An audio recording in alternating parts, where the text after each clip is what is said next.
సుత్తి లేకుండా మ్యాటర్‌లోకి వచ్చేస్తా అంటూ 'శేఖర్ భాష యూ ఆర్ ద ఎలిమినేటెడ్' అంటూ స్టేజ్ పైకి 'శేఖర్ భాషని' ఇంక లగేజ్ పట్టుకొని వచ్చేయమని చెప్పారు. ఇక స్టేజ్ పైకి వచ్చాక ఒక్కొక్క హౌస్‌మేట్ కోసం మాట్లాడాలి కాబట్టి అలా ఒక్కొక్కరి కోసం మాట్లాడుతూ వచ్చేసారు. ఇక మొదటిగా మణికంఠనేని మొదలుపెట్టేశాడు. నేను జోక్స్ చేద్దామంటే నా జోక్స్‌కి ఛాన్స్ ఇవ్వకుండా చేసేసావు. అందుకే ఈ స్టేజ్ పైన పడిపోయాను. నువ్వు మొదటి వారమేమో గానీ ఈ వారం ఇచ్చి పడేస్తూ ఉన్నావు. ఇలానే వెళ్ళిపో, నువ్వు ఇంకా టాప్ 5లోకి పోతావు అంటూ సజెషన్స్ ఇచ్చేశారు. ఇక అలానే పృథ్వీ దగ్గరికి వచ్చేసారు. పృథ్వీ, నువ్వు ఊరికనే కంటెంట్ ఎక్కువ ఇస్తున్నావు అనిపించట్లేదు నీకు అంటూ సజెషన్స్ ఇస్తూ నవ్వుకుంటూ వచ్చేసారు.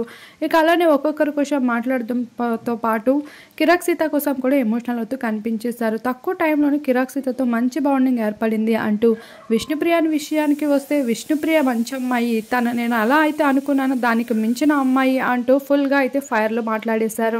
ఇక నిఖిల్ విషయానికి వస్తే నిఖిల్లో మంచి హుషారే ఉంది, కానీ అది బయటికి రానివ్వడం లేదు. చుట్టూ జనాల వల్ల తను ఏం చేస్తున్నాడో అర్థం కావడం లేదు. ఎక్కువగా ఇన్ఫ్లుయెన్స్ అవుతారు. అది ఒక్కటి తగ్గితే చాలు, తనని ఆపేవాళ్ళు ఎవరు ఉండరు, తనే పెద్ద తోపు అంటూ ఫుల్గా మంచి మంచి సజెషన్స్ అయితే అందించేసి హౌస్ నుండి వెళ్ళిపోయాడు.